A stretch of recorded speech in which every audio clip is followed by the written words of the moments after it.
प्रिय छात्रों, आर्यन क्लासेज पर मैं पंकज सर आपका बहुत बहुत स्वागत करता हूं। आज हम नेत्र में प्रतिबिंब बनता कैसे है और नेत्र का कार्य क्या होता है इसका अध्ययन हम करेंगे। तो इसमें लिखना नहीं है कुछ, केवल इसको समझ लीजिए, क्योंकि दृष्टि दोष जो भी है वो सब इसी से समझ में आएगा। देखिए, नेत्र की जो पलकें होती हैं, हमारे नेत्र की पलक जानते हो ना, आगे नेत्र का जो आगे का पार्ट है बरौनिया और पलकें होता है। तो ये जो पलकें जो होती हैं वो फोटोग्राफिक कैमरे के शटर की भांति व्यवहार करती हैं। मतलब शटर कैसे होता है, जब वो खुलती हैं तो प्रकाश अंदर जाने लगता है, जब वो बंद होती हैं तो प्रकाश बाहर जाने लगता है। तो ऐसे वो शटर की भांति कार्य करती हैं पलकें। जैसे हम पलकें खोलते हैं ऐसे प्रकाश अंदर जाती है।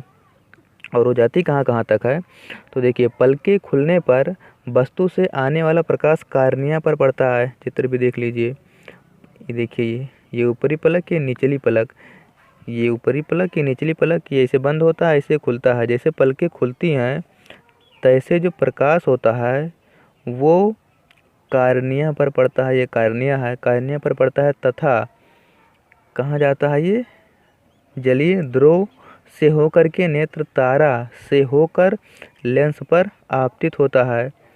जब ये यहाँ पहुँचता है वहाँ पर आइरिस झिल्ली क्या करती है कि नेत्र तारा के व्यास को, ये इसको घटाती बढ़ाती है ना, इसको मान नेत्र में पढ़ा चुके हैं हम।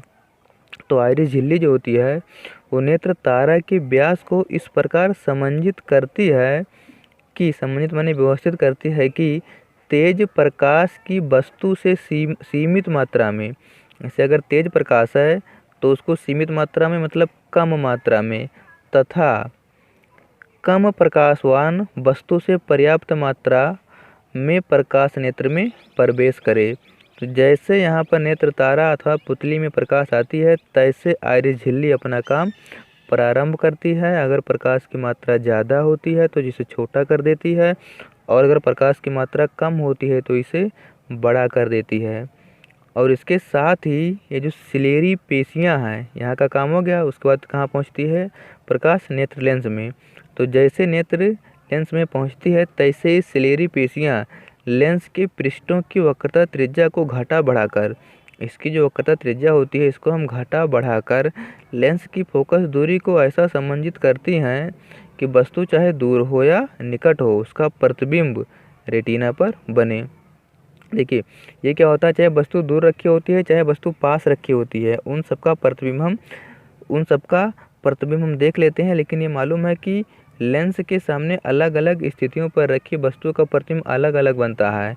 तो ये जो काम होता है कि चाहे जहाँ वस्तु रखी हो उसको इस प्रकार से व्यवस्थित करना कि आकर के रेटिना पर मिले, ये काम कौन करता है, सिलेरी पेशियाँ। और ये किस प्रकार से व्यवस्थित करता है इसको हम पढ़ा चुके हैं, बार बार इसको नहीं पढ़ाएंगे, 2 बार पढ़ा चुके हैं इसको हम। तो ये व्यवस्थित करती हैं सिलेरी पेशियाँ इस प्रकार से कि जो प्रतिबिंब है वो आ करके रेटिना पर बने। और यह जो प्रतिबिंब होता है यह वास्तविक, उल्टा तथा छोटा होता है। तो ये जो रेटिना की तंत्रिकाओं के सिरे होते हैं इस प्रतिबिंब के प्रकाश से प्रभावित होकर मस्तिष्क को संदेश भेजती हैं, जिससे हम वस्तु को देखते हैं। और मस्तिष्क जो होता है उस वस्तु का रूप, रंग और आकार समझता है, और ये भी समझता है कि ये वस्तु सीधा ही है। तो देखिए, इसमें यही दिखाया गया है कि किसी वस्तु का रेटिना पर प्रतिबिंब तब बनेगा जब वो वस्तु लेंस से फोकस दूरी से दुगुनी दूरी से अधिक दूरी पर रखी हो। अच्छा, ये तब तो बनेगा, लेकिन हम तो चाहे जहाँ वस्तु रखी होती है देख ले जाते हैं। तो इसमें होता क्या है कि जैसे ये वस्तु आगे आती है तैसे इसकी वक्रता त्रिज्या जो होती है वो क्या होती है, इसकी जो वक्रता त्रिज्या है वो छोटी हो जाती है। जब वस्तु आगे लेकर आते हैं तो वक्रता त्रिज्या छोटी होती है, जिससे क्या होता है, प्रतिबिंब पीछे, देखिए, जब वस्तु आगे लेकर आएंगे तो प्रतिबिंब पीछे चला जाएगा, लेकिन जब वक्रता त्रिज्या छोटी हो जाती है तो प्रतिबिंब क्या होता है, जो पीछे बना था वो आगे आकर के रेटिना पर व्यवस्थित हो जाता है और हम उस वस्तु को देख लेते हैं। और अगर प्रतिबिंब पीछे था, दूर था, तब क्या होगा कि ये बड़ा हो जाएगा। जब ये बड़ा होगा, देखिए, जब वस्तु दूर है तब क्या होगा, प्रतिबिंब पहले ही बन जाएगा। तो हमें क्या करना है, प्रतिबिंब कहाँ बनाना है, रेटिना पर। तो क्या करेगा कि ये जो नेत्र लेंस की ये अपनी वक्रता त्रिज्या को बढ़ाएगा, और जब वक्रता त्रिज्या को बढ़ाता है तो फोकस दूरी भी बढ़ जाती है। तो इस प्रकार से इसे व्यवस्थित करेगा कि इसके द्वारा जो बना प्रतिबिंब है वो रेटिना पर आकर के मिले और हम उस वस्तु को स्पष्ट रूप से देख ले जाएं। उसके बाद में जो है ये देखिए वही वाला चित्र इसमें है, दोनों एक ही चीज़ है। ये कोई वस्तु रखी गई थी और ये नेत्र लेंस है, ये नेत्र गोलक है और ये नेत्र लेंस है। तो यहाँ से एक किरणें चली, यहाँ से टकराई, देखिए यहाँ से किरणें आती हैं, लेंस से टकराती हैं, टकराने के बाद ये यहाँ पर आकर के मिलती हैं। ये वस्तु था तो ये जो है इसका उल्टा प्रतिबिंब बनता है। नेत्र गोलक लिखा है, दृष्टि पटल ये रेटिना है, यहाँ पर आकर के मिलती हैं रेटिना पर और ये उल्टा चित्र बनता है। और ये कार्निया है, यहीं से तो नेत्र में क्या नाम है, प्रकाश जो है प्रवेश करता है। ये नेत्र लेंस है। तो प्रकाश की किरणें जो होती हैं वो उल्टा प्रतिबिंब बनाती हैं कहाँ, नेत्र में। तो इस प्रकार से किसी वस्तु का प्रतिबिंब जो है वो बन जाता है। उसके बाद अब हम अध्ययन करेंगे नेत्र की समंजन क्षमता की। तो इसको समझिए ध्यान से, नेत्र की समंजन क्षमता। नेत्र की समंजन क्षमता का ये मतलब है कि नेत्र द्वारा किसी भी वस्तु पर, चाहे जहाँ कोई वस्तु रखी हो, उसको आसानी से देख लेना। देखिए इसको ध्यान से सुनिए, इसको हम बढ़िया समझाते हैं।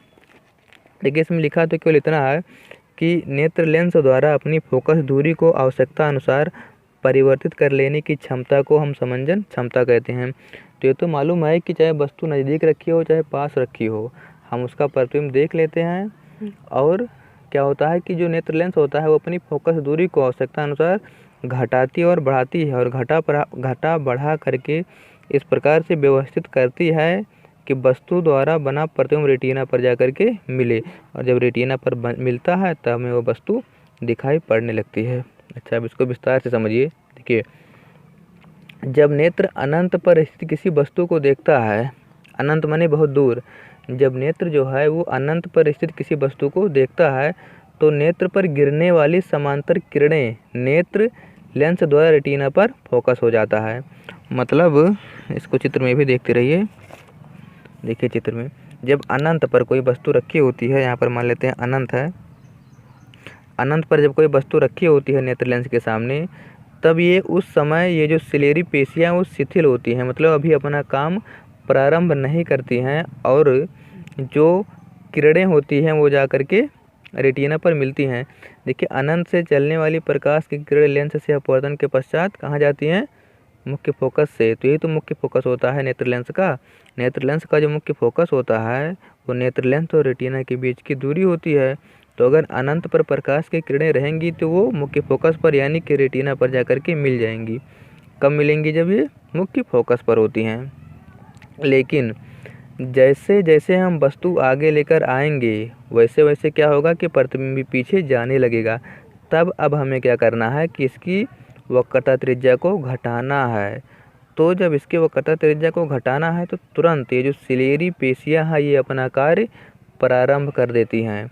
जैसे जैसे हम वस्तु आगे लेकर आते हैं वैसे वैसे सिलेरी पेशियाँ क्या होती हैं, सिकुड़ करके, मतलब इसको सिकुड़ या दबा करके सिलेरी पेशियाँ इस नेत्र लेंस को दबा करके इसके वक्रता त्रिज्या को छोटी करती जाती हैं। इससे क्या होता है कि नेत्र लेंस की फोकस दूरी भी कम होती जाती है और वस्तु का जो प्रतिबिंब है वो रेटिना पर आकर के मिल जाता है। अच्छा, तो इसमें क्या हुआ कि नेत्र लेंस जो है वो आवश्यकता अनुसार अपनी फोकस दूरी को परिवर्तित करता है कि नहीं, करता है ना। जैसे जब वस्तु दूर रखी गई थी तो उस समय शांत था, जैसे जैसे हम वस्तु आगे लेकर आते हैं वैसे वैसे ये चपटा होता जाता है, उसकी फोकस दूरी कम होती जाती है और ये आ करके रेटिना पर फोकसित यानी कि मिलता रहता है। अच्छा, अब हम बढ़ाते बढ़ाते एक स्थिति ऐसी आ जाती है कि जब ये अब और चपटा नहीं हो सकता है, यानी कि जो नेत्र लेंस है वो अब और अपने आप को व्यवस्थित या समन्वित नहीं कर सकता है। वो स्थिति आप लोग जानते हैं 25 सेंटीमीटर होता है। अगर हम किसी वस्तु को 25 सेंटीमीटर के नज़दीक ले आएँ, 25 सेंटीमीटर, चाहे देखिए करके आप लोग अपने हाथों को, अगर हम 25 सेंटीमीटर से नज़दीक किसी वस्तु को ले आते हैं तब वो वस्तु हमें स्पष्ट नज़र नहीं आती है। इसका कारण ये होता है कि 25 सेंटीमीटर से दूरी तक तो ये सिलेरी पेशियाँ इसको चपटा करके व्यवस्थित कर देती हैं कि वस्तु का प्रतिबिंब कहाँ पर मिले, रेटिना पर आकर के मिले। लेकिन अगर 25 सेंटीमीटर से कम हो जाती हैं, 25 सेंटीमीटर से कम हो जाती हैं, तब ये जो सिलेरी पेशियाँ हैं इसको अब और अधिक चपटा नहीं कर पाती हैं। तो इससे क्या होता है कि